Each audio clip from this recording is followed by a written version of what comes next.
Hey, teman-teman, kali ini kita akan membahas tentang ingatan manusia atau yang dalam bahasa Inggris dikenal dengan human memory.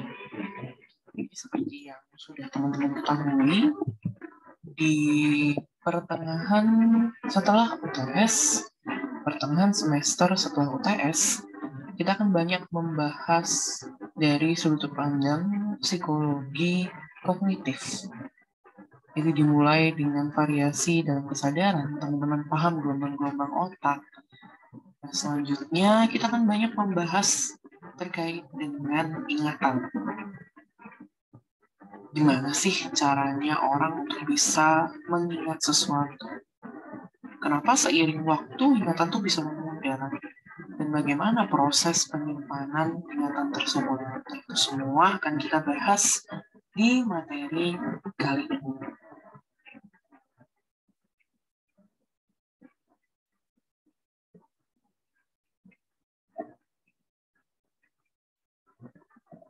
Langsung kita masuk ke dalam 3 proses utama dalam ingatan.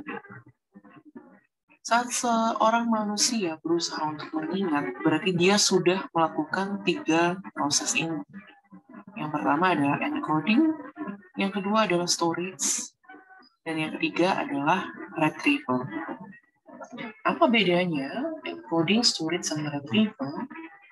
Kalau teman-teman lihat dalam bahasa Indonesia, sebenarnya encoding itu adalah proses untuk memasukkan informasi, storage itu adalah untuk menyimpan informasi, dan retrieval adalah usaha untuk memanggil kembali informasi tersebut. Nah, jadi analoginya kalau digambarkan, proses encoding itu sama dengan saat teman-teman mengetik sesuatu di keyboard komputer. Kita bicara komputer ya. Saat teman-teman mengetik sesuatu di keyboard, dalam proses encoding, kita memasukkan informasi dari yang awalnya misalnya adalah informasi yang sifatnya lisan, atau dari yang awalnya hanya daya imajinasi kita, tapi akhirnya dituang dalam bentuk kode-kode yang bisa disimpan dan bisa ditarik kembali informasinya. Minggu depan, untuk melengkapi proses encoding ini, tentu teman-teman harus paham terkait dengan bahasa. Bagaimana penggunaan bahasa sebagai sebuah simbol, itu juga nanti akan mempengaruhi komunikasi seseorang dan juga proses penyimpanan informasi. Next, setelah encoding ada yang namanya storage. Setelah dimasukkan nih datanya melalui si keyboard, lalu apa yang dilakukan? Oh, aku pengen supaya apa yang aku ketik tadi itu tidak hilang. Caranya gimana? Kita klik misalnya Ctrl S, atau kita klik save kalau di Word, atau kita simpan dalam hard disk, misalnya seperti itu.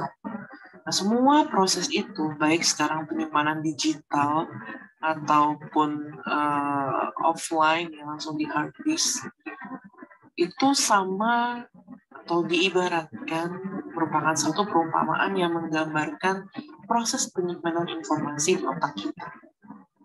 Nanti teman-teman akan lihat seberapa besar sih sebenarnya kapasitas otak manusia ya. Yang sebenarnya sampai sekarang pun banyak sekali saintis yang masih mempelajari tentang hal ini. Kalau misalnya satu hard disk, kalau sekarang hard disk itu kapasitasnya kira-kira 1 tera lah ya yang umum ya. Apakah ingatan manusia itu sampai 1 tera atau justru jauh melebihi 1 tera? Nanti kita akan cek penelitian-penelitian terkini. Next, setelah disimpan, gimana dong caranya kita bisa mengingat sesuatu kembali? Kita akan masuk ke proses yang ketiga, yaitu proses retrieval. Memanggil kembali satu informasi. Oh, misalnya teman-teman tadi sudah encoding dengan cara mengetik di keyboard. Lalu sudah storage dengan cara menyimpan di hard disk. Klik Ctrl S, selesai. Gimana caranya memanggil kembali informasi tersebut ya? Oh, kita harus misalnya buka Microsoft Word, lalu open, lalu cari filenya yang mana sih? Lalu file itu akan tampil di mana? Di layar. Jadi, Tiga proses ini sebenarnya menggambarkan bagaimana ingatan kita saat kita melakukan sesuatu, atau kita melihat sesuatu, atau kita mendengar sesuatu. Maka itu adalah suatu proses encoding. Dan nanti kita kan bisa memilah, teman-teman, mana informasi yang mau kita simpan, mana yang enggak. Proses penyimpanan itu adalah di proses storage. Dan yang terakhir adalah proses pemanggilan kembali informasi atau retrieval. Saat kita ditanya nih, mana sih tadi, atau apa sih, gimana sih alamatnya si A ini? Saat teman-teman berusaha mengingat kembali, nah teman-teman sedang melakukan yang namanya retrieval. Semoga tiga proses ini jelas, teman-teman, karena ini adalah basicnya. Nanti aku akan banyak bicara terkait dengan tiga hal ini. Jadi silakan kalau teman-teman ada yang bingung atau pengen konfirmasi sesuatu, silakan chat dulu. Nanti pada saat kita pertemuan di kelas, teman-teman bisa bahas, bisa tanyakan, dan kita diskusikan. Kita masuk ke proses yang pertama, teman-teman, yaitu encoding. Bagaimana memasukkan informasi. Dimulai dari stimulus, ada sensory detection, ada recognition of meaning, response selection, dan juga baru kita akan melakukan response. Maksudnya apa sih? Kita throwback, nggak sedikit ya, tapi agak lama. Beberapa bulan yang lalu teman-teman pernah nih belajar terkait dengan sensasi dan persepsi. Kalau misalnya bingung atau lupa gimana sih itu ya, gitu ya. Silakan buka lagi catatannya. Semoga ada ya catatan ya. Atau kalau misalnya nggak ada yang nggak suka nyatet, ya dibaca lagi bukunya. Terkait apa sih bedanya sensasi dan persepsi. Karena nantinya ini akan berguna saat teman-teman mempelajari proses encoding. Kenapa seperti itu? Sama halnya dengan sensasi dan persepsi dalam proses encoding, ada usaha manusia untuk memberikan satu pemaknaan. Atau kalau di materi sebelumnya kita sebut dengan persepsi. Kalau di materi ini kita sebut dengan recognition of meaning. Kita berikan makna, kita berikan pemikiran misalnya. Sensory detection di bagian yang pertama itu sama halnya dengan saat misalnya kita bicara sensasi. Oh, ada sensasi tertentu nih dalam tubuh kita. Pasti sensory detection itu banyak terkait dengan panca indera. Semoga hanya 5 ya indranya. Kalau yang bicara indera ke-6 nggak tahu lagi deh gimana penjelasan ilmiahnya. Tapi kalau kita bicara panca indera, ada proses sensasi di sana, ada proses sensory detection di sana, nah kita bisa melakukan yang namanya encoding atau memasukkan informasi. Nah, sebenarnya teman-teman ini kenapa ada istilah early selection models, please filter here, late selection models, please filter here, or recent evidence suggests that we may be able to move the filter back and forth. Maksudnya filter ini gimana? Sebenarnya sampai di mana sih proses encodingnya? Ada beberapa penelitian yang bilang bahwa proses encoding itu berakhir sampai di sensory detection. Begitu masuk recognition of meaning, ini sudah masuk ke proses storage. Tapi ada lagi yang bilang, enggak, harusnya ini utuh encodingnya. Nanti dari sensory detection ada recognition of meaning dulu, baru nanti bisa dilakukan response selection dan akhirnya ingatan tersebut disimpan. Intinya adalah proses ini terjadi dengan alur seperti demikian. Perkara yang mana yang sebenarnya disebut dengan proses encoding, pemahaman teman-teman yang nanti akan menentukan ini. Jadi, pastikan teman-teman paham bahwa dari stimulus akan ada sensory detection, lalu itu akan diberikan rekognisi atau pemaknaan nantinya, dan juga diberikan respons.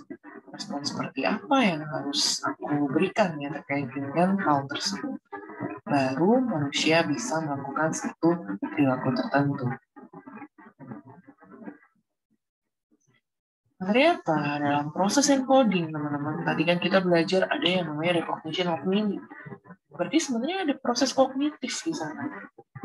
Saat seseorang memasukkan informasi, berarti mereka sedang memikirkan sesuatu.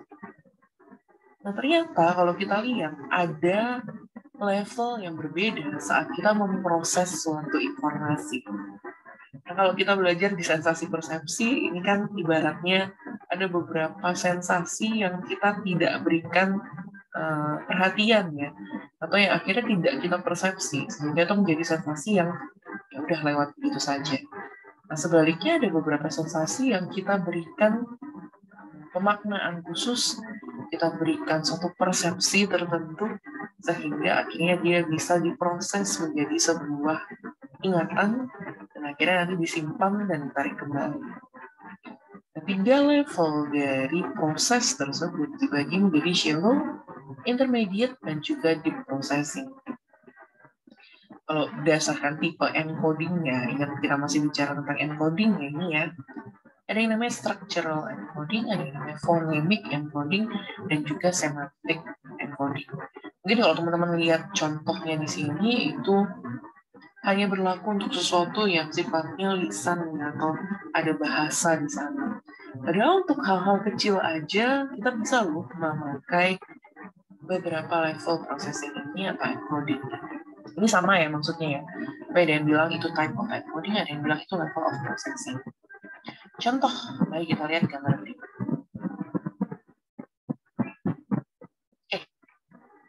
Apabila teman-teman tadi melihat, oh ada gambar kartun, selesai. Teman-teman sedang melakukan yang namanya shallow processing. Atau sebenarnya yang teman-teman encoding hanya strukturnya. Oh, kalau misalnya ada satu gambar 2 dimensi, lalu ada garis hitam di luarnya, yang seperti terlihat seperti garis tangan manusia, itu berarti suatu gambar kartun. Sudah selesai. Jadi secara sekilas teman-teman memproses itu sebagai shallow processing. Nah, apakah tidak ada pemaknaan lebih dalam? Nggak bisa, karena teman-teman melihat hanya sekilas dan teman-teman tidak menangkap informasi lain. Kita lihat selanjutnya. Kalau teman-teman lihat, di sana bukan hanya sekedar gambar kartun, tapi teman-teman melihat gambar kartun perempuan dengan rambut sebelah kanan putih, sebelah kiri hitam. Jadi rambutnya belang ya. Teman-teman sudah bisa merekognisi sosok itu sebagai perempuan, sudah bisa melihat rambutnya hitam dan putih, itu sudah masuk ke intermediate processing. Ada sesuatu yang lebih dalam di sana. Kalau dalam contoh encodingnya, biasanya juga terjadi di phonemic encoding. Contoh, pernah nggak sih teman-teman berusaha mengingat, paling sering ya kalau kejadian KB ya, adalah nama orang. Soalnya nih, siapa sih tadi yang kenalan sama kamu gitu? Atau nggak seorang deh, baru tadi kejadian, aku datang ke suatu tempat, terus ada kucing yang lucu di sana. Terus aku tanya, namanya siapa?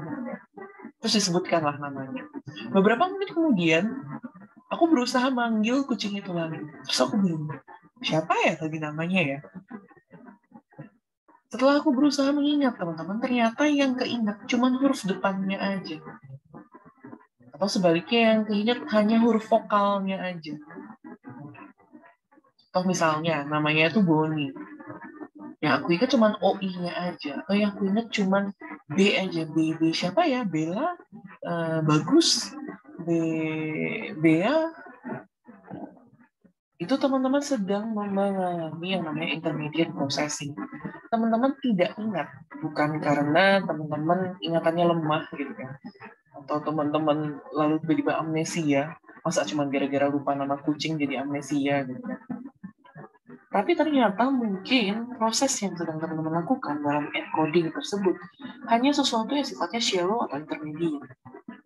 Oke, aku nanya nama kucingnya siapa, tapi kan informasi nama kucing itu kan nggak penting.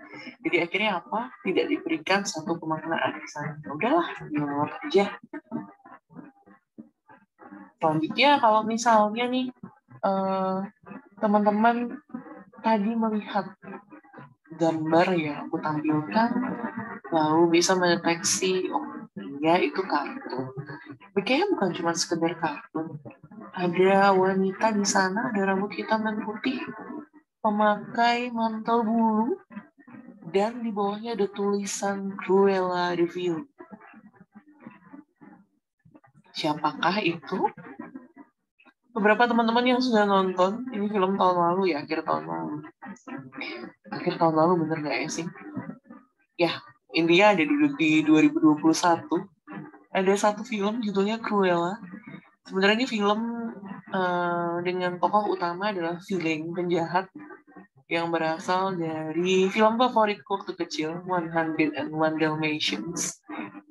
Jadi kalau pemaknaannya teman-teman terhadap kartun tersebut, gambar yang aku tampilkan itu sudah sampai sedalam itu, berarti tadi teman-teman sudah melakukan yang namanya deep processing. Mari kita lihat lagi gambarnya, benar nggak sih? Ceritain, benar nggak sih yang teman-teman ingat?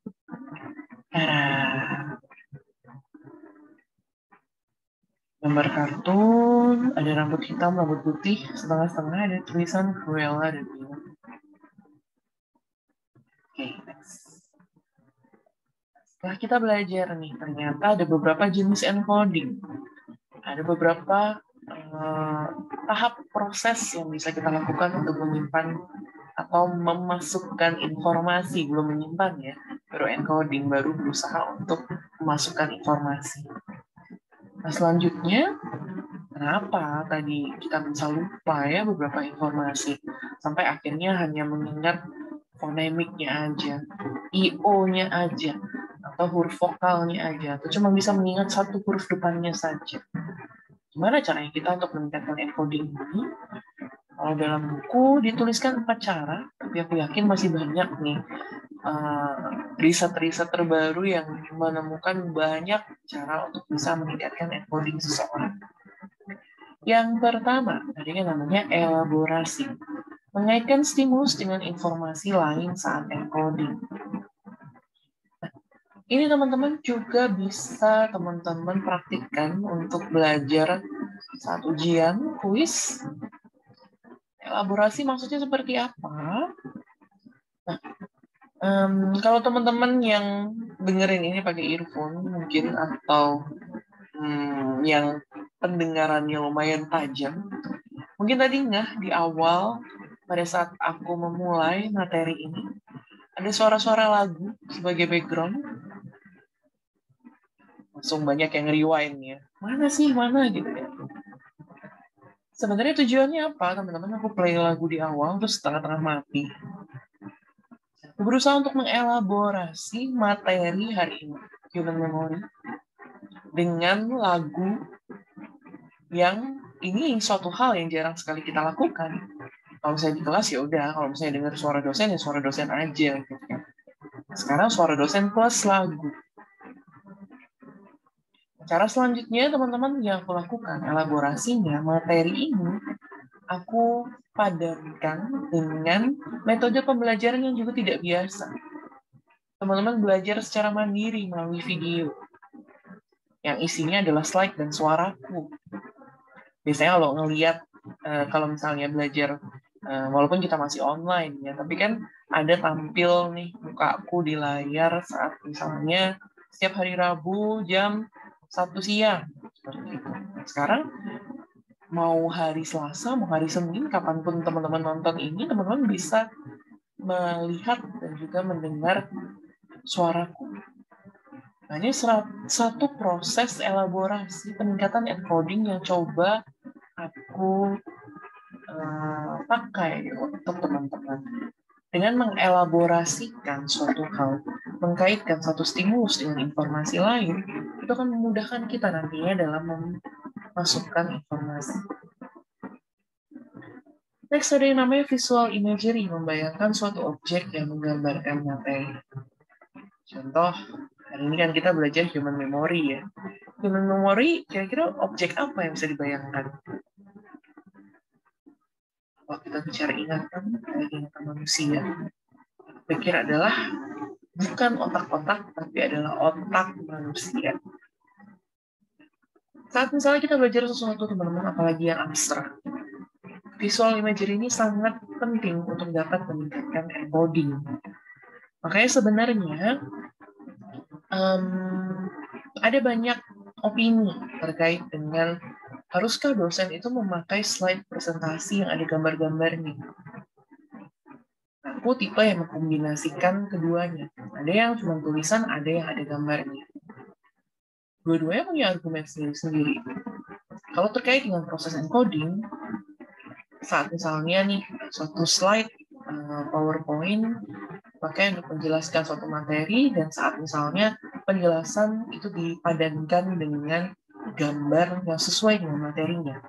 Nah, berarti kan aku sedang membantu encoding terkait dengan visual imagery untuk teman-teman. In other way, dalam sisi lain, sebenarnya gambar-gambar yang ada di satu slide PowerPoint itu adalah pengecoh, teman-teman. Karena apa?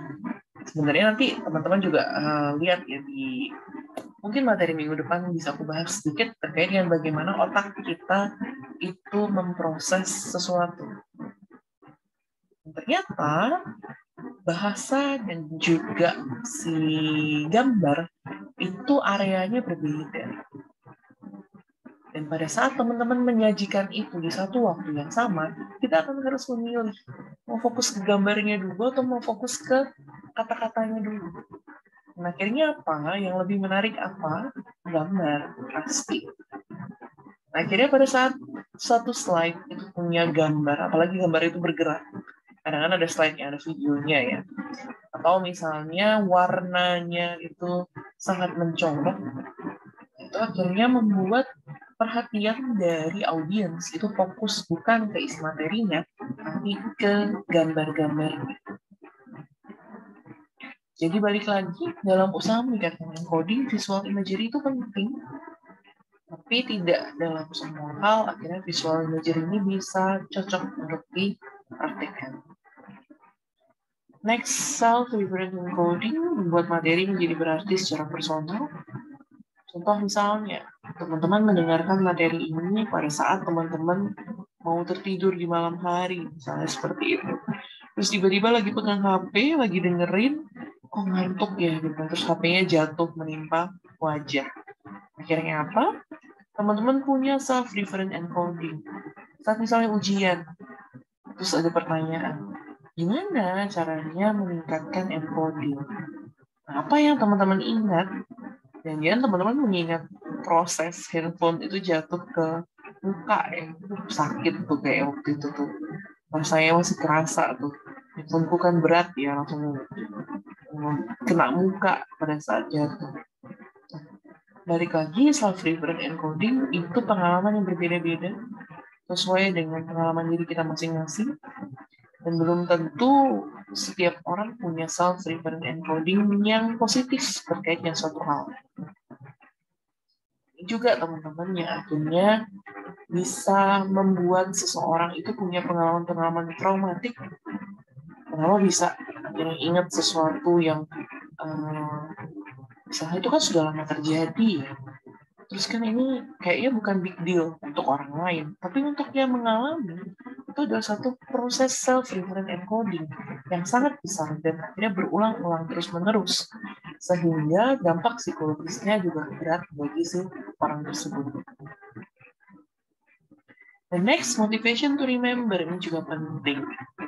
Makanya kalau misalnya menghadiri satu kelas, perlu motivasi untuk bisa benar-benar in tune di kelas tersebut. Jadi kalau saya mau belajar sesuatu, teman-teman harus menemukan motivasinya. Kayak biasanya, aku juga tipe orang yang selalu menceritakan apa sih gunanya belajar ini. Kalau di teori dasar ini jelas banget ya, gunanya adalah ya memang ini yang nanti teman-teman akan pelajari dalam 4 tahun ke depan. Secara singkat disampaikan dalam satu mata kuliah. Nah, tapi mungkin misalnya teman-teman bertanya-tanya ya dulu, kenapa sih sebenarnya kita harus belajar sejarah? Apakah hanya karena ucapan negara yang baik adalah negara yang mengenang jasa para pahlawannya? Oke, dikenang terus kenapa? Gitu. Nah, ini yang akhirnya membuat Ya balik lagi, ini bukan kritik terhadap dunia pendidikan ya, tapi kalau teman-teman relate sendiri terkait dengan hal itu, kadang-kadang kita juga nggak tahu kenapa kita harus belajar sesuatu nih di sekolah. Contoh, dulu aku sulit sekali untuk melihat informasi, terutama jika itu dalam pelajaran sejarah. Karena apa? Informasinya terkait dengan tahun nih. Tahun ini terjadi, tahun itu terjadi itu. Tahun ini ada pahlawan ini, tahun itu ada pahlawan itu. Terus, lalu, why, mengapa, terus gimana emang, apa impact-nya ke hidupku. Nah, itu yang tidak diceritakan dulu sama si guru-guru itu. Padahal, teman-teman, kalau kita punya motivation to remember, proses encoding akan lebih efektif dan akhirnya apa? Kita akan lebih mudah untuk mengingat sesuatu. Jadi pastikan teman-teman punya motivasi untuk mengingat suatu hal sebelum akhirnya memaksa diri untuk mengingat kembali hal tersebut. Karena balik lagi, kalau misalnya nggak ada motivasi, jangan-jangan dari proses encoding aja itu informasi sudah nggak masuk ya, sudah nggak kontak. Gimana mau di-retrieval gitu kan? Sebenarnya seperti itu. Biasakan diri mendengar kata-kata encoding storage retrieval, karena ini akan terus-menerus diulang sepanjang kita membahas tentang human memory. Ya, teman-teman, kalau misalnya ada pertanyaan, silahkan catat dulu. Nanti aku akan berikan waktu untuk diskusi di jam kuliah kita sebelum nanti teman-teman mereview apa yang sudah teman-teman pelajari melalui kuis.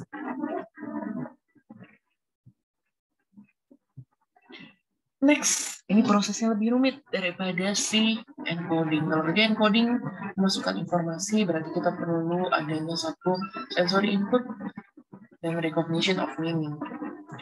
Setelah informasinya masuk, lalu gimana? Ternyata proses storage-nya juga berbeda-beda, teman-teman. Kalau teman-teman lihat, ada 3 kotak di sini. Ada kotak orange yang judulnya sensory memory, ada kotak kuning yang judulnya short term memory, ada kotak hijau yang judulnya long term memory. Saat aku bilang kotak, belum tentu teman-teman bisa langsung paham mana sih maksudnya kotak. Balik lagi, ini adalah gambar 3 dimensi yang memakai prinsip Gestalt sebenarnya. Ada figure and ground, ada perbedaan color, tekstur, sehingga kita bisa memikirkan bahwa bentuk itu adalah bentuk yang 3 dimensi. Padahal ini adalah suatu hal yang 2 dimensi. Balik lagi, aku mix lagi ya materinya ya, karena aku pengen teman-teman terus bisa ingat apa yang sudah kita bahas. Jadi nggak hanya berhenti di materi ini saja, terus yang sensasi persepsi dilupain, padahal itu semua saling terkait. Nah, lanjut kembali lagi ke kotak orange, kuning, dan hijau. Saat sensori masuk, teman-teman, itu sudah merupakan satu sensori memori. Apa itu sensori memori? Sensori memori itu sifatnya hanya sekejap, jadi memang itu adalah sebuah ingatan yang sifatnya itu hanya sekejap. Gimana caranya sensori memori bisa kita simpan dalam short term memory? Caranya adalah diberikan attention atau perhatian. Kalau teman-teman ingat saat belajar sensasi persepsi, aku ceritakan kan dalam satu waktu, 1 detik yang sama, itu stimulus yang masuk ke panca indera kita tuh bisa sangat banyak, sangat beragam. Misalnya saat mendengar materi ini, teman-teman melihat ke layar, tiba-tiba ada kakak teman-teman lewat di balik layar komputer itu, karena dia sedang lewat mengambil sesuatu misalnya, atau kedengeran suara tetangga lagi ketok-ketok, atau kedengeran suara mobil, suara motor di luar. Nah, semua itu adalah sensori input, teman-teman. Jangan lupa, sensori berarti kan semua hal yang terkait dengan panca indera. Apa yang kita lihat, apa yang kita dengar, apa yang kita cium, apa yang kita rasakan lewat mengucap, apa yang kita rasakan juga lewat meraba. Itu semua akan menggambarkan bagaimana sensori inputnya. Jadi pada saat semua hal itu terjadi dalam satu waktu yang sama, mana yang akhirnya bisa kita ingat? Yang bisa kita ingat adalah sesuatu yang kita berikan perhatian atau attention. Setelah sensory memory diberikan attention, dia akan masuk ke dalam short term memory. Memori yang mana lagi nih? Satu proses sensory memory yang akhirnya bisa kita masukkan ke dalam ingatan jangka pendek. Setelah dimasukkan ke dalam ingatan jangka pendek, apa yang terjadi ya? Ternyata kita bisa simpan lagi nih di dalam ingatan yang jangka panjang. Caranya gimana? Kita berikan yang namanya rehearsal atau pengulangan atau pelatihan. Jadi dari sensory memory, dari satu sensory input, diberikan perhatian, dia akan menjadi short term memory atau ingatan jangka panjang. Dia diulang kembali, itu akan menjadi long term memory. Kalau lihat ada panah yang balik lagi nih, berarti dari ingatan jangka panjang, gimana caranya supaya bisa dimunculkan kembali stimulusnya? Oh, ditarik lagi ke ingatan jangka pendek. Seluruh proses storage ini silakan dipahami dulu. Apa bedanya ketiganya? Nanti kita akan bahas lebih rinci di slide berikutnya.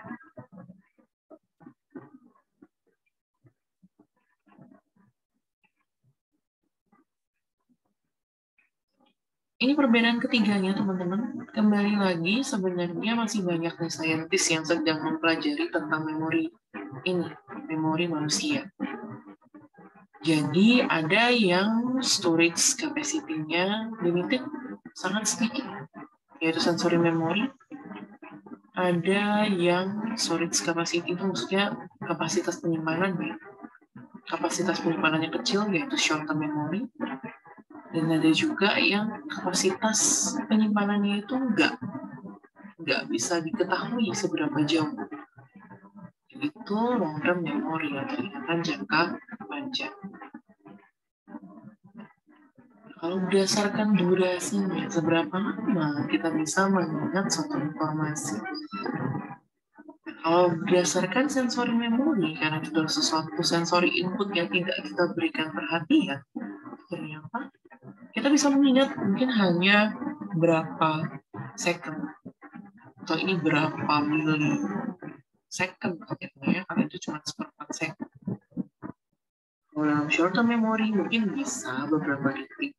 Ada beberapa orang yang bisa short term memory dalam hitungan menit karena dia terus menerus berusaha untuk mengingat itu. Sedangkan kalau long term memory itu lebih panjang, bisa dalam hitungan menit sampai beberapa tahun.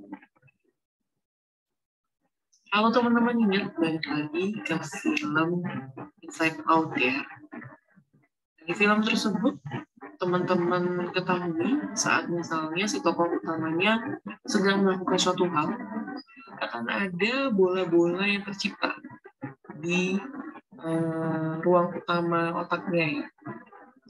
Ada bola-bola yang sesuai dengan warna emosinya masing-masing. Ada bola-bola yang warnanya merah, warnanya biru, ada yang warnanya hijau, ada yang warnanya orange, kuning, dan sebagainya macam. Sebenarnya bola-bola tersebut adalah bentuk memori-memori yang muncul, yang akhirnya sampai ke dalam otak kita. Memori-memori yang masih ada di istilahnya ruang utamanya ya, ini adalah sentral eksekutif yaitu di otak, adalah si short term memory. Di bubble-bubble yang masih di atas itu adalah short term memory. Pada saat kita melakukan rehearsal, pengulangan kembali, tadi yang aku ceritakan, memori tersebut akan turun ke dalam long term memory. Turunnya gimana? Kalau teman-teman ingat, tokohnya ada yang bubble-nya tuh turun ke dalam satu corong, terus di bawah itu ternyata ada banyak sekali rak yang tinggi yang berisi banyak sekali bubble berwarna-warni sesuai dengan jenis ingatannya atau sesuai dengan ingatan terkait apa hal tersebut. Itu adalah gambaran dari long term memory kita. Makanya tadi pada saat teman belajar prosesnya, long term memory nggak bisa langsung ditarik nih. Retrieval-nya nggak bisa langsung. Tapi retrieval-nya bisa dipakai Jika long term memory dibawa ke short term memory dulu, dibuat menjadi ingatan jangka panjang dulu baru bisa dimunculkan, setelah itu bisa disimpan kembali. Jadi dari yang bawah itu, bola-bola yang di bawah itu ditarik oleh corong itu kembali ke atas. Setelah kembali ke ruang utama, baru akhirnya bisa diproyeksikan, bisa ditampilkan memori.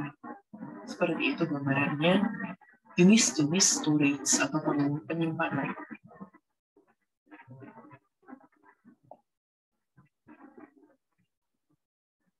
Ini sudah banyak membahas ya, terkait sensory memory, short term memory, rehearsal. Nah, ada istilah yang mungkin teman-teman perlu ketahui. Ini juga sebenarnya untuk memudahkan kita ya untuk menyimpan informasi. Ada yang namanya chunk, kelompok stimulus yang tidak asing disimpan dalam satu kesatuan. Maksudnya seperti apa? Contoh, chunk ini juga berbeda-beda ya sistemnya. Tapi saat misalnya teman-teman mengingat satu informasi, mungkin sekarang udah jarang ke orang-orang yang mengingat nomor telepon ya. Tapi mungkin in case of emergency, beberapa nomor telepon teman-teman harusnya hafal ya. Atau misalnya nomor telepon teman-teman adalah 081 234 567 89. Beda halnya dengan 0812 345 278. Apa yang membedakan pemenggalan itu? Kenapa kita harus penggal kata-kata itu? Kenapa kita nggak langsung nyebutin aja 081 234 568? Nah, ternyata informasi yang kita kelompokkan, yang kita buat chunk-nya ini, itu lebih mudah untuk kita simpan informasi, atau lebih mudah nantinya dalam proses storage ya, dibanding dengan informasi yang nggak ada chunk-nya. Makanya nanti kalau teman-teman ketemu tes psikologi, ada beberapa tes yang terkait dengan angka, misalnya kita nyebutin nih, angka 1, 2, 3, 4, 5. Seharusnya kita tidak boleh menyebutkan itu dengan nada yang berbeda. Contoh misalnya, 1, 2, 3, 4, 5. Jika seperti itu, teman-teman akan bisa mudah untuk mengelompokkan. Oh, 1 dan 5 nadanya lebih rendah nih. Kalau yang 2, 3, 4, ini nadanya tinggi. Nah, kalau nadanya rendah, berarti angka itu berakhir di 5 nih. Maksudnya apa? Kenapa akhirnya harus memakai nada yang sama, lalu juga temponya itu setara, supaya pada saat mengingat informasi tersebut, secara otomatis individu itu tidak, atau seseorang tidak melakukan yang namanya chunk. Karena apa? Tujuan tesnya adalah mengetes daya ingat. Kalau misalnya kita bantu nih dengan mengelompokkan informasi, kita bantu proses storage-nya, ya ngapain kita tes dong kalau kayak gitu. Jadi memang dalam satu proses penyimpanan informasi ada yang namanya chunk, usaha kita untuk mengelompokkan informasi-informasi yang sejenis ke dalam satu kelompok stimulus. Ya teman-teman, masih beberapa kali aku ingetin ya. Silakan ditulis kalau misalnya ada pertanyaan, nanti kita akan diskusikan di kelas. Next adalah working memory. Jadi saat teman-teman tadi bicara tentang storage dan bicara tentang sensory memory, short term dan juga long term memory, di bagian short term memory ini yang paling gampang untuk tampil. Karena apa? Long term memory itu membutuhkan short term memory untuk bisa akhirnya dikeluarkan informasinya. Nah, short term memory ini teman-teman dalam penelitian beberapa dekade terakhir itu dikenal atau lebih famous disebut dengan working memory. Kenapa akhirnya working memory? Karena kita lihat tadi short term memory yang sebenarnya paling aktif kan berarti. Saat misalnya sensory input kita berikan perhatian, udah jadi short term memory. Saat misalnya suatu long term memory kita angkat, kita berusaha untuk tarik kembali ke keadaan yang sadar, dia jadi short term memory lagi. Nah, gimana caranya manusia tuh memanage short term memory yang sangat banyak mungkin muncul dalam satu waktu? Ini akhirnya yang bisa membuat satu konsep bernama working memory, bahwa short term memory ini bukan sesuatu yang sifatnya pasif, tapi adalah sesuatu yang sifatnya aktif, yang terus berubah, terus bergerak, sangat dinamis. Nah, si working memory sendiri, teman-teman, itu punya beberapa bilik, beberapa kategori, beberapa pembagian. Ada yang namanya phonological loop, ada yang namanya visual spatial sketchpad, dan juga episodic buffer. Kalau teman-teman lihat semuanya atau ketiganya itu punya koneksi ke central executive. Apa itu central executive? Otak, pasti. Sistem saraf pusat kita. Bagaimana kita berpikir, semuanya kan dikendalikan dari otak. Apa beda ketiganya? Phonological loop seperti namanya, phonological. Berarti apa? Itu terkait proses berpikir yang berhubungan dengan bahasa, teman-teman. Berhubungan dengan bunyi. Jadi misalnya saat kita menghafalkan suatu lagu, saat kita menghafalkan suara orang, saat kita menghafalkan sesuatu dengan cara misalnya, kenapa sih kalau misalnya kita belajar harus dengan suara yang lantang? Nah, ini sebenarnya membangkitkan si phonological loop, si working memory phonological loop, supaya dia bisa menyimpan informasi dari short term memory, nantinya terus-menerus sampai ke long term memory. Dan kenapa kalau misalnya kita ngafal sesuatu harus dibaca berkali-kali, nggak bisa cuma sekali. Ingat, saat kita mau menyimpan satu informasi dari short term memory ke long term memory butuh yang namanya rehearsal. Jadi secara teoritis, teman-teman, kecuali teman-teman gifted banget yang bisa merekam semua informasi yang istilahnya nggak berlaku ya penjelasanku hari ini buat teman-teman. Berarti teman-teman adalah manusia biasa yang jika ingin menghafalkan sesuatu, berarti teman-teman harus mengulang hal tersebut. Atau ada satu rehearsal yang di-maintain. Pengulangan yang akhirnya teman-teman usahakan terus-menerus terjadi. Tujuannya apa? Supaya phonological loop dalam working memory nantinya bisa masuk sampai ke long term memory.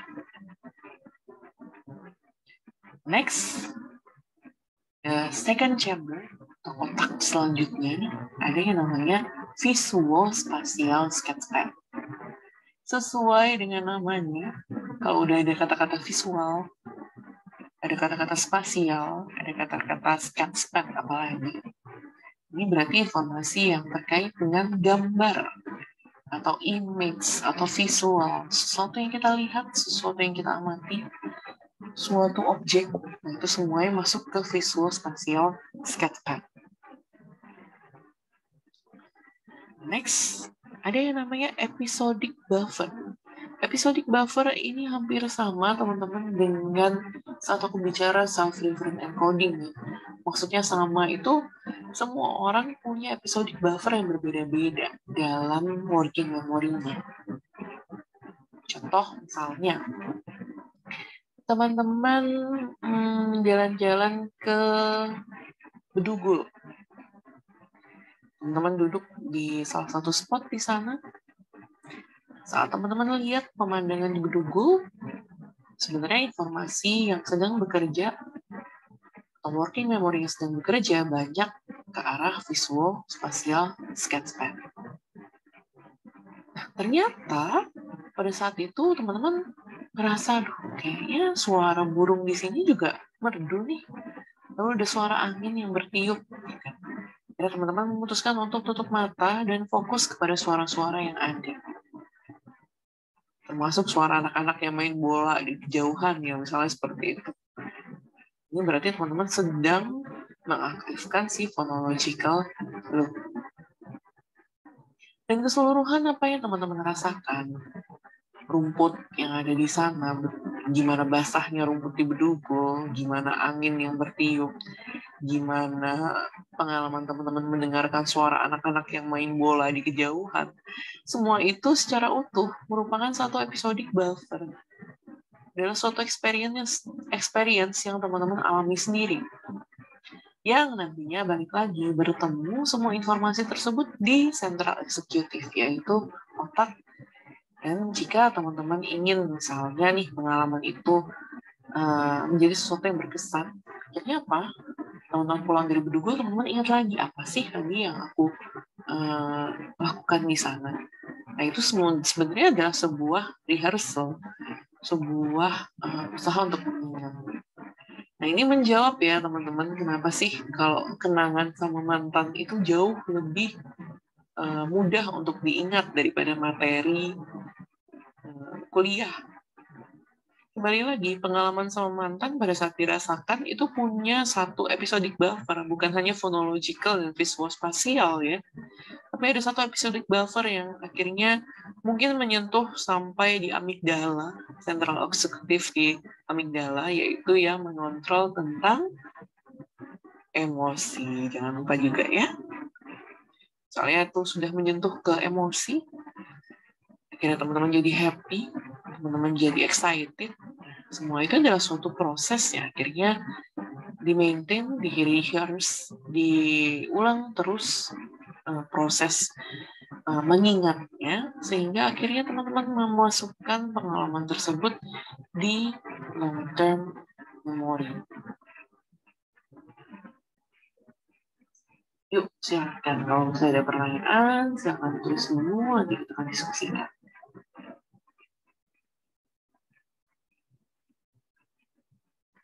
Ya, ini yang sudah disebut dari tadi ya, long-term memory itu ingatan jangka panjang. Mari ya teman-teman, dalam long-term memory itu ada yang namanya flashbulb memories. Flashbulb memories seseorang itu beda-beda isinya ya. Tergantung apa sih yang orang itu anggap berkesan, itu jarang sekali terjadi.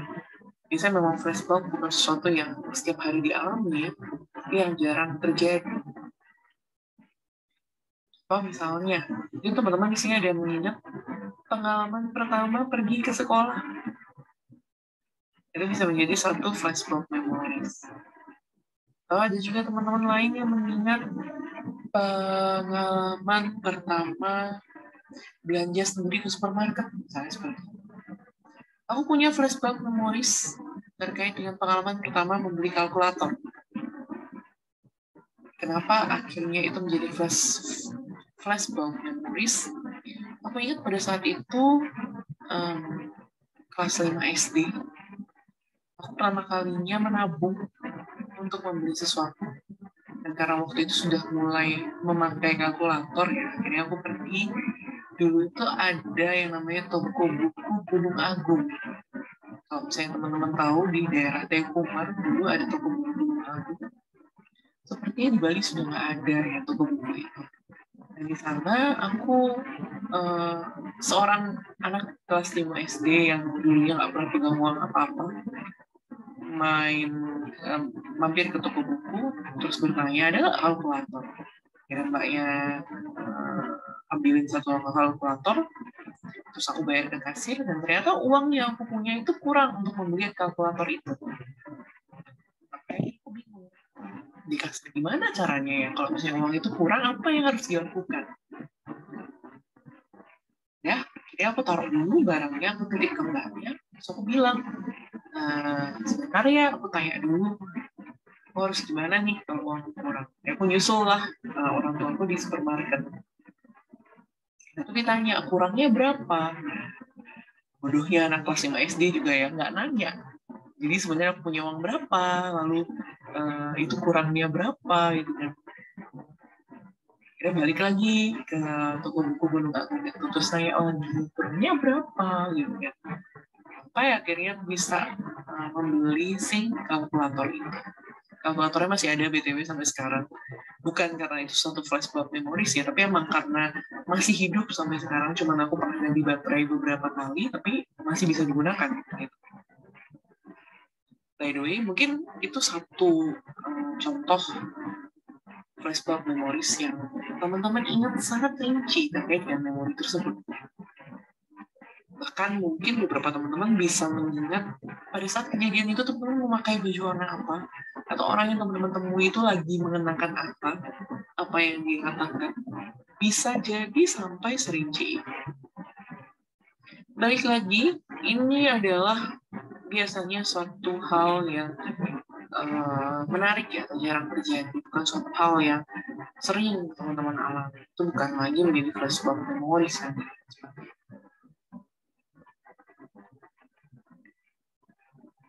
Nah, dalam usaha kita untuk juga menyimpan informasi, itu ada berbagai cara untuk bisa mengelola satu informasi yang masuk.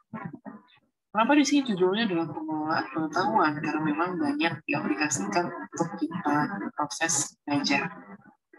Dari namanya cluster atau hierarki konseptual, ada yang namanya skema, ada yang namanya semantic network. Bedanya apa? Kembali lagi, biasanya ketiga hal ini banyak dipakai oleh teman-teman yang tipe belajarnya adalah kinestetik. Karena apa? Dia menggabungkan semua hal, baik visual, juga bahasa, dan juga nantinya akan banyak simbol-simbol di sana ya yang bisa dipakai untuk membantu kita memahami satu informasi. Contoh misalnya, aku ingat pertama kali aku menonton drama series. Bukan tipe yang bisa betah ya, apalagi kalau dramanya tuh di atas 50 episode, itu cobaan banget sih sebenarnya.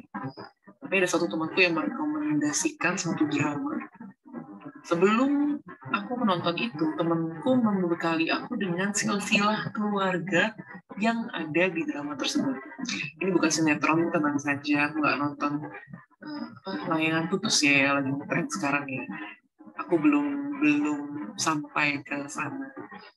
Tapi waktu itu aku ingat banget, temanku ini berusaha untuk mengelola pengetahuan yang dia miliki dengan ketiga cara ini, metode ini, sehingga aku bisa paham sebelum aku menonton film tersebut.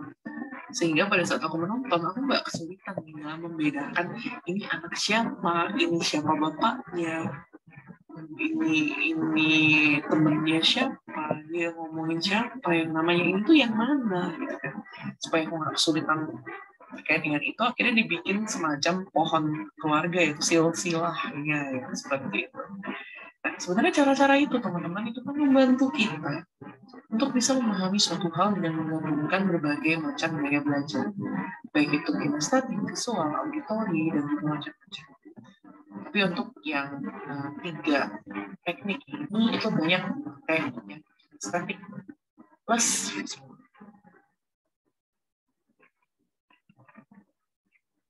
Retrieval proses informasi. Ya, teman-teman, ada banyak hal yang menarik di dalam proses retrieval. Kita tidak sekedar menarik informasi dari long-term memory ke short-term memory. Tapi ada beberapa hal yang nanti akan terjadi. Contoh, yang pertama ada tip of the tongue fenomena, nanti tidak membuat menjadi suatu secara terutama, disertai dengan perasaan bahwa informasi tersebut sudah akan muncul dalam ingatan. Aku yakin teman-teman pasti sering mengalami hal ini. Sebab misalnya, biasanya nih hal-hal yang sehari-hari ya, atau yang sebenarnya udah kita tahu nih informasi. Contoh, apa sih ya namanya pasar yang di sebelahnya pasar Badung, yang dipisahin sungai, jualnya itu ya ada sih juga jual daging basah atau apa, tapi di atas itu ada jual kayak peralatan sembahyang, terus ada baju-baju Bali kayak gitu-gitu. Apa ya namanya pasarnya ya? Itu loh. Aku udah mau ingat. Reaksi seperti itu adalah reaksi tip of the tongue fenomena. Dimana kita tuh udah ngerasa bahwa kita tuh dapet nih jawabannya, tapi nggak bisa ngomong gitu ya. Udah di ujung lidah banget, tapi nggak tahu gimana cara ngomongnya. Sampai akhirnya ada yang spill the clue ya. Apa ya gitu kan? Itu loh, oh iya, Kumbasari. Orang itu belum selesai ngomong pun kita udah bisa. Karena apa? Sebenarnya kita alami adalah satu fenomena yang terkait dengan retrieval, bukan storage, bukan di encoding. Sebenarnya kita tahu nih pasarnya di mana, kita bisa bayangin pasarnya itu seperti apa, tapi kita nggak tahu gimana caranya memanggil kembali informasi terkait dengan nama pasar tersebut. Ini bukan suatu gangguan, teman-teman, tapi memang suatu fenomena yang wajar terjadi.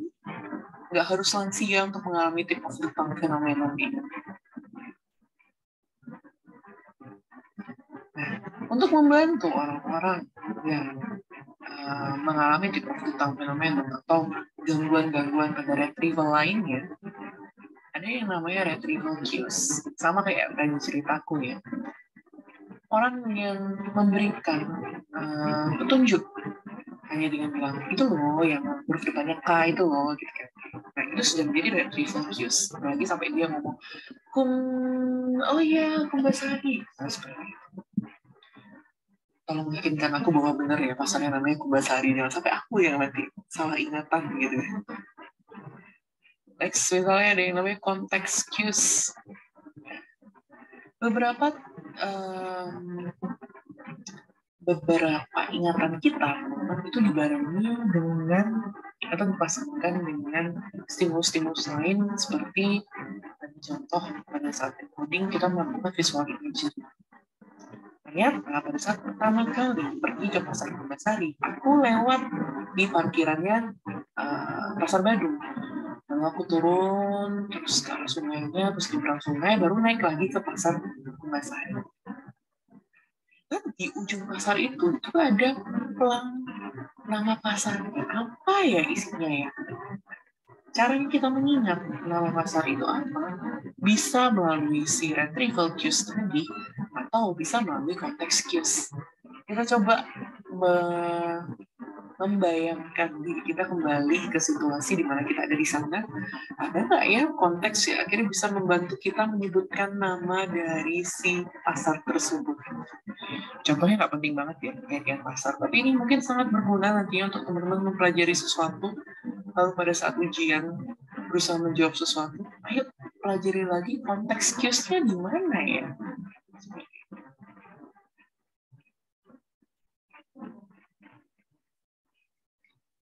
Aku sebutkan teman-teman, ternyata fenomena yang terjadi dalam proses retrieval itu bukan hanya si tip of the tongue fenomena, tapi ada juga the misinformation effect. Maksudnya apa? Pada saat kita berusaha untuk mengembalikan kembali ingatan yang kita punya dalam satu proses retrieval, kita harus berhati-hati sama yang namanya leading question atau pertanyaan yang menggiring kita ke suatu hal. Contoh, ada dua kasus di bawah, ada dua gambar mobil. Gambar mobilnya sama-sama mobil yang sedang bertabrakan. Kalau teman-teman lihat, di sini ada dua pertanyaan yang berbeda. Yang pertama, about how fast were the cars going when they hit each other? The second question, but how fast were the cars going when they smashed into each other? Hit and smash. Dalam bahasa Inggris itu punya impact yang berbeda. Sama halnya kalau misalnya kita bilang, ada mobil yang kecelakaan, seberapa cepat sih dia itu nyerempet mobil lain? Seberapa cepat sih dia nyetir sampai dia bisa nyerempet mobil lain? Beda halnya dengan misalnya ya, yang kedua kita bilang, seberapa cepat sih dia nyetir sampai dia bisa menghantam mobil lain? Ingat, itu dua pertanyaan yang berbeda. Ternyata dari hasil riset, responnya juga berbeda, teman-teman. Pertanyaan pertama, orang-orang yang ditanya dengan pertanyaan pertama, terus ditanya, kira-kira banyak nggak sih ada pecahan kaca di sana?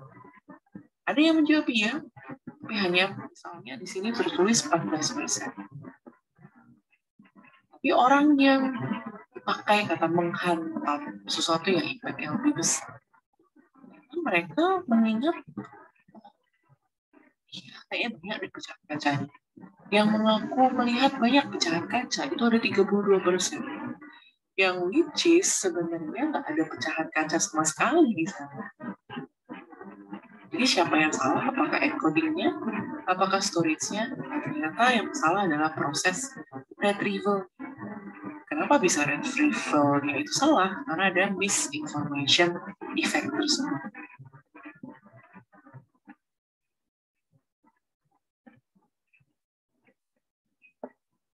Dalam keseluruhan proses memori, itu juga ada yang namanya reality monitoring.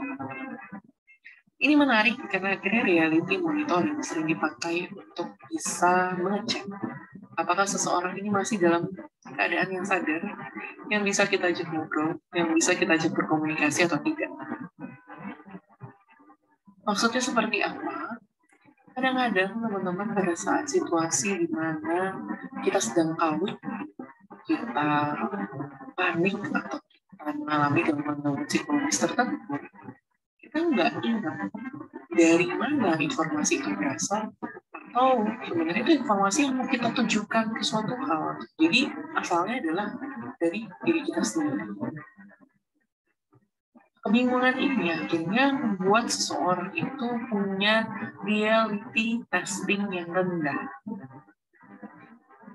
Kalau istilahnya adalah dia semakin jauh dari realita. Contoh misalnya, orang-orang yang punya halusinasi. Kalau misalnya ditanya, emang kapan dia pernah menyakiti kamu? Terus dia malah kayak balik, emang dia pernah nyakitin aku? Enggak, waktu itu dia gini. Gimana ya? Bener gak ya dia nyakitin aku ya? Akhirnya dia jadi meragukan sendiri gitu kan. Karena saat kita tanya, sebenarnya itu siapa sih yang cerita ke kamu? Kalau misalnya dia tuh nyakitin kamu? Aku deh kayaknya cerita. Aku atau siapa yang cerita ya? Gitu. Misalnya jawabannya seperti itu. Berarti dia tidak bisa lagi membedakan yang mana source memory, yang mana destination memory. Mana memori yang dia sampaikan ke orang lain, atau dia yang akhirnya diberitakan oleh orang lain. Orang lain ngomong sesuatu ke dia, atau dia yang ngomong sesuatu ke orang lain. Kembali lagi, reality monitoring sebenarnya untuk mengecek juga seberapa sadar seseorang dengan informasi yang ada di sekitarnya, seberapa bagus proses encoding storage dan retrieval yang dialami. Karena apa? Kadang-kadang seseorang bisa jadi mengalami source monitoring error.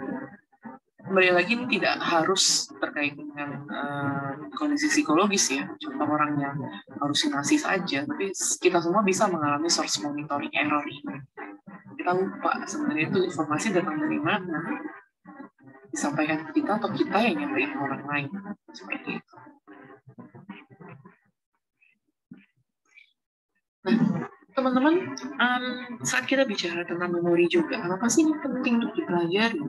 Tadi kan aku banyak mention terkait dengan, nanti kalau kuis, atau kalau UTS, kalau ujian, jadi teman-teman bisa lebih paham nih, gitu kan. Ternyata ingatan itu bisa kita lupakan dan bisa kita pertahankan. Forgetting or retention. Gimana caranya kita tahu mana yang kita forget, mana yang kita retain, mana yang kita lupakan, mana yang kita pertahankan? Metode pengukuran terhadap ingatan itu ada 3. Ada yang namanya recall, ada yang namanya recognition, ada yang namanya relearning. Recall itu yang seperti apa? Recall itu mengukur seberapa banyak kita bisa mempertahankan suatu informasi atau ingatan. Dengan cara apa? Menyebutkan ulang informasi tanpa ada petunjuk apapun.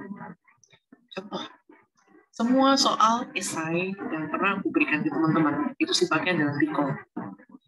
Ada petunjuk, nggak ada clue, tiba-tiba aku nanya aja, apa bagian dalam otak yang mengatur tentang emosi manusia? Itu adalah satu recall. Beda halnya dengan recognition.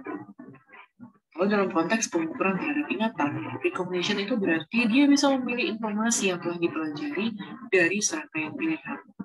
Saat teman-teman menghadapi soal pilihan ganda, itu adalah soal recognition, atau cara mengukur ingatan dengan metode recognition. The next yang teman-teman sekarang lakukan adalah, atau nanti teman-teman akan lakukan, adalah proses relearning. Jadi teman-teman sudah belajar informasi terkait yang aku harapkan sebelum kelas teman-teman juga melihat video ini ya. Pada saat kelas nanti ada beberapa materi yang aku review. Kalau kan tes teman-teman, kira-kira lebih efektif kalau pada saat itu aku berikan materi lalu langsung kuis, Atau sebelumnya aku kasih materi, jadi teman-teman nantinya kita akan diskusi sesuatu yang sudah teman-teman pelajari sebelumnya. Ini yang namanya adalah relearning. Berapa banyak kita bisa menghemat waktu kalau kita udah belajar itu sebelumnya?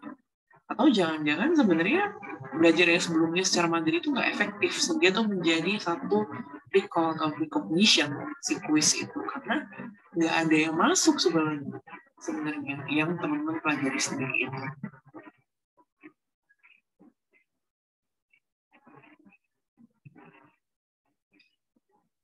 Ini pertanyaan besarnya, mengapa orang bisa lupa?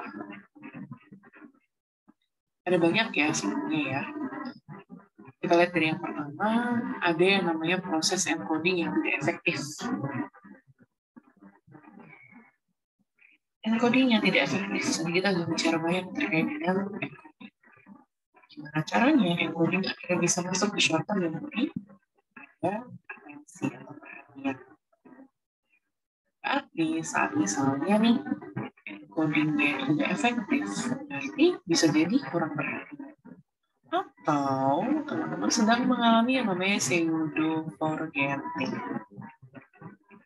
Oh, misalnya aku bilang, teman-teman ingat nggak sih materi terkait dengan teori Bronfenbrenner yang pernah aku jelaskan? Terus teman-teman bilang, oh ya, ingat Kak, ingat yang sebelum UTS kan gitu. Padahal sebenarnya aku belum pernah mention Bronfenbrenner di kelas teori dasar. Itu adalah materi di kesehatan mental dalam komunitas. Misalnya seperti itu. Berarti sebenarnya teman-teman sedang melakukan pseudo forgetting.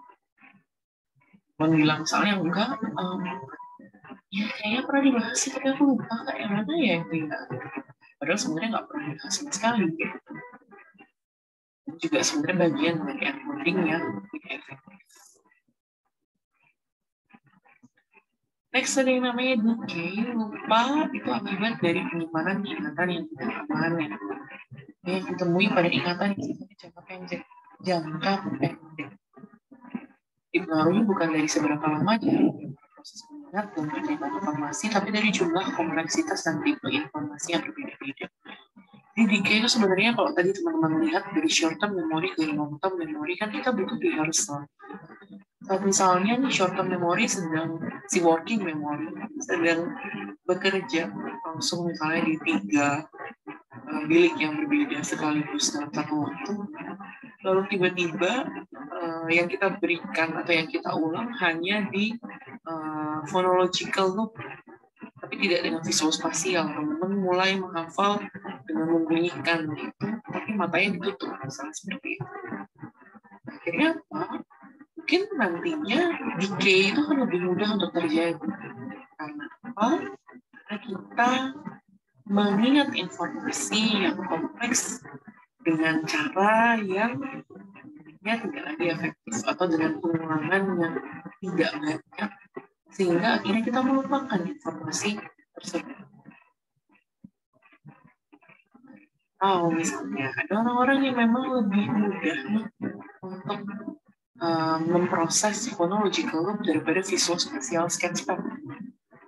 Contohnya adalah aku ya, aku tipe yang lebih ke auditory daripada visual, sehingga pada saat mempelajari sesuatu dan aku harus melihat lalu memutuskan ini harus seperti apa atau memproses itu hanya dengan melihat sesuatu, itu kan jauh lebih susah teman-teman. Akhirnya apa? Peluangku untuk mengalami lupa karena proses decay itu lebih besar.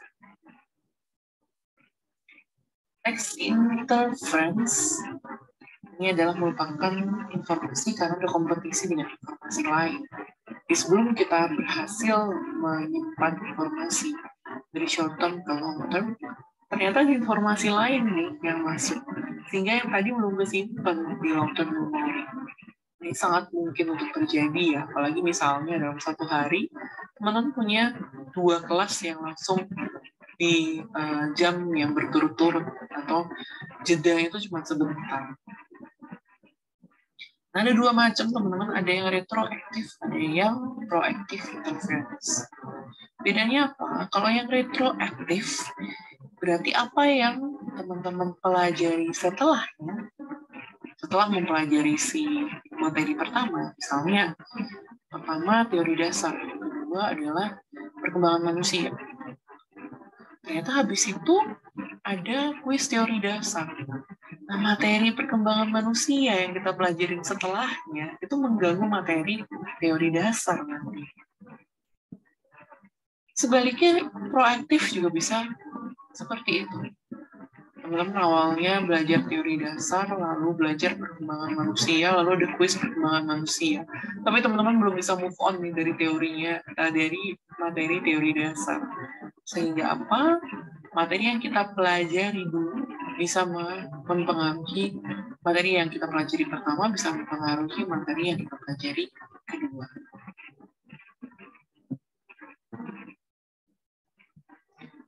Gagal dalam retrieval, tadi sudah banyak aku ceritakan prosesnya mulai dari misinformation effect dan juga si tip of the tongue phenomenon ya. Jadi membuat kita kesulitan dalam menarik kembali informasi. Sebenarnya teman-teman retrieval itu juga sangat terkait dengan encoding. Benar nggak sih proses encoding yang kita lakukan? Tensinya sudah diberikan atau belum? Sudah sesuai belum dengan encoding? Makanya level of processing itu juga menentukan informasi mana yang bisa kita ingat dan bisa kita tarik kembali ingatannya, mana yang akhirnya sulit untuk ditarik kembali. Ada lagi yang seperti itu. Lupa karena disengaja. Ingat tadi kita kan bicara tentang berbagai alasan orang bisa lupa secara saintifik. Karena alasan terakhir adalah memang ada yang namanya motivated forgetting. Kita pengen supaya itu dilupakan. Kalau katanya Freud, itu adalah bentuk repression atau represi.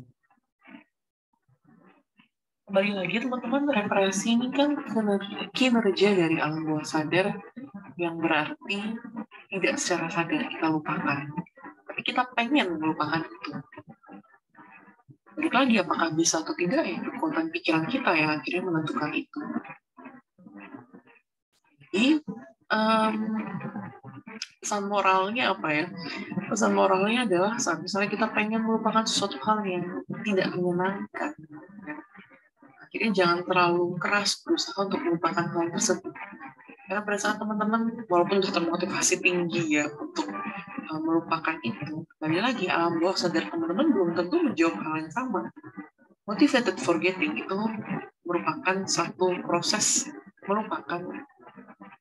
merupakan satu proses melupakan, jadi membuat orang lupa, karena memang itu satu regulasi dari alam bawah sadar. Bukan secara sadar kita bisa nyuruh lupakan hal, lupakan. Semakin kita ngomong kayak gitu, sebenarnya kita sedang mengingat itu. Dan ingat, saat kita mengingat itu, berarti ada proses rehearsal di sana. Jadi instead of itu akan dilupakan, kita kan semakin menyimpan itu dalam alam bawah sadar. Ngeri ya untuk manusia ya. Mengharapkan nantinya teman-teman bisa praktikkan apa yang teman-teman pahami di materi ini ke kehidupan sehari-hari.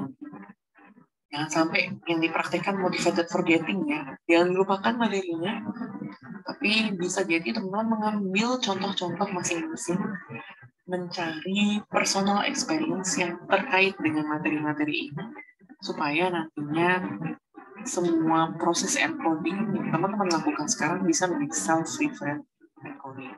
Kalau lupa apa itu self-referent encoding, balik lagi materinya ya. Silahkan dipahami.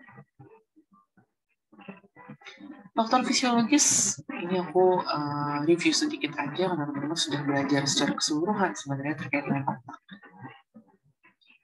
Di long term potensial, kenapa akhirnya ada obat-obat penguat daya ingat, sebenarnya apa sih yang dia sasar, ya LTP sebenarnya. Anatominya sebenarnya yang paling dominan berfungsi untuk mengatur ingatan adalah si hipokampus ini. Dan hipokampus letaknya di mana? Along with adjacent structures in medial temporal lobe. Dekat temporal lobe.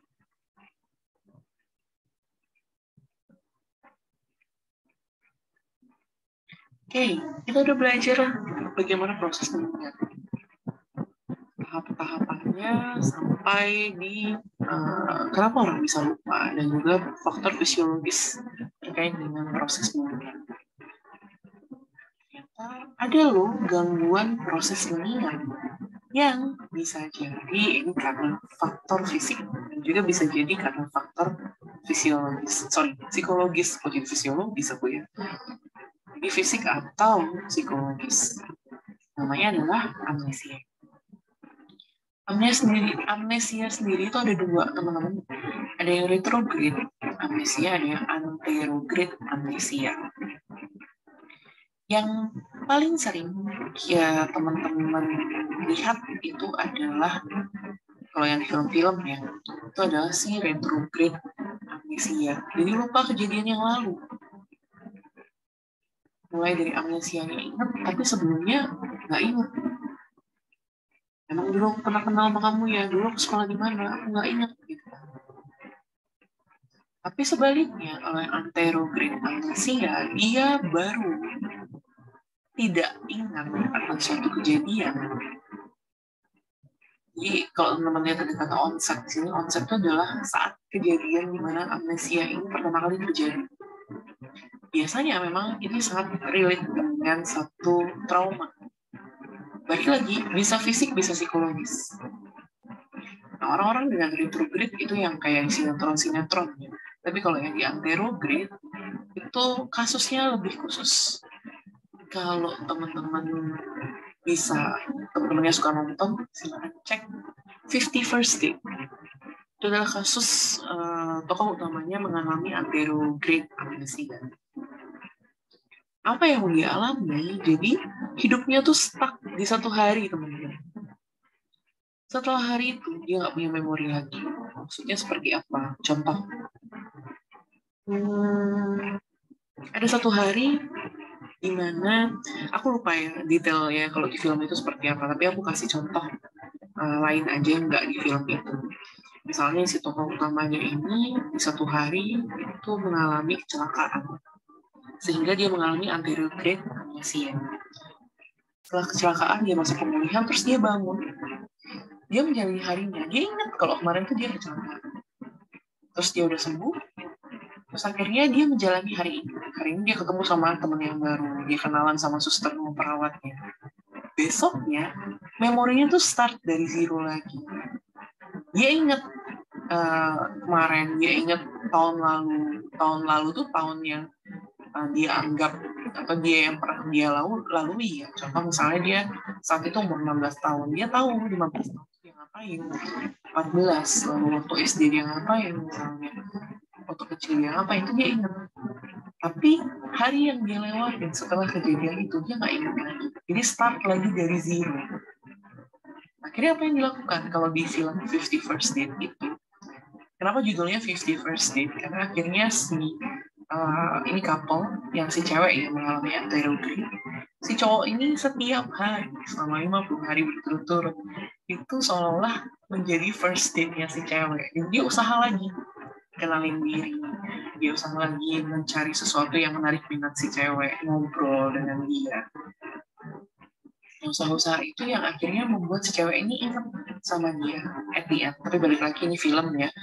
Dalam kasusnya sebenarnya aku nggak pernah tahu ada dalam 50 hari dia bisa balik, kecuali memang yang terjadi anterograde-nya itu karena satu benturan, dan ternyata benturannya itu sudah berkurang, penggumpalan darah di sana sudah berkurang dan sudah kembali ke semula.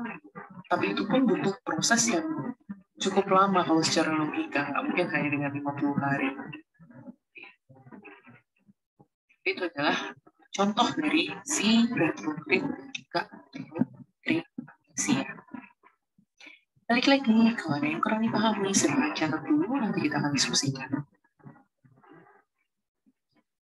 Tipe-tipe ingatan. Kalau tadi kita bahas lebih ke arah bagaimana cara mengingat, bagaimana proses orang-orang mengingat. Sekarang ternyata ada macam-macam tipe ingatan.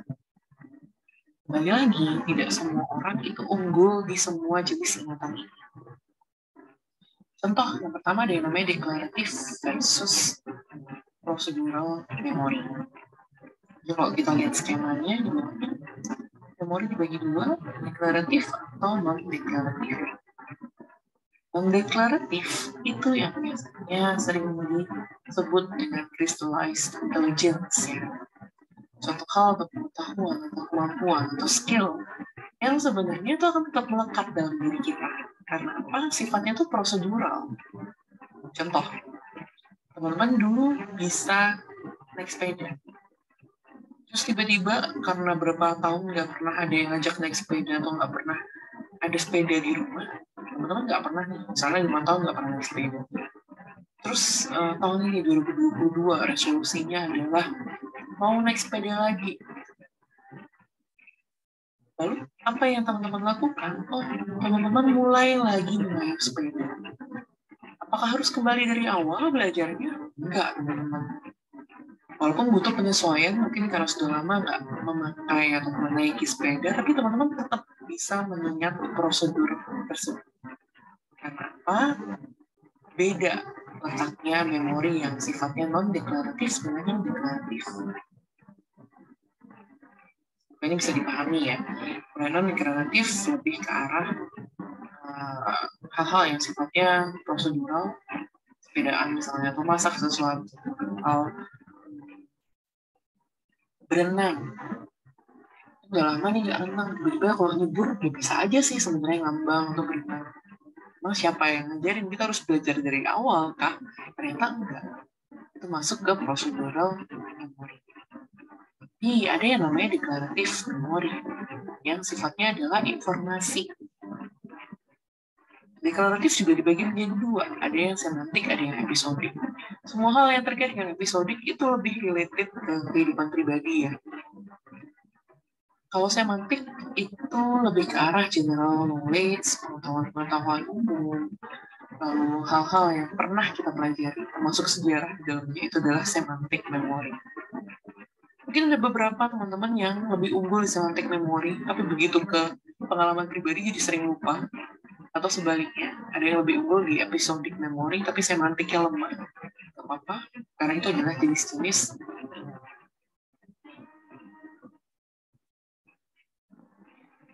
Ini hampir sama dengan si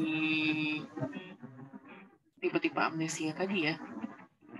Ada yang prospektif, ada yang retrospektif. Yang prospektif, berarti dia mengingat akan melakukan apa di masa depan.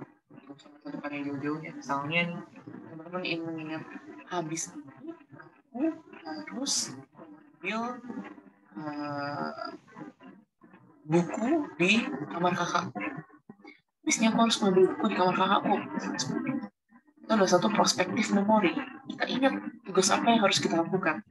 Kan sifatnya adalah future.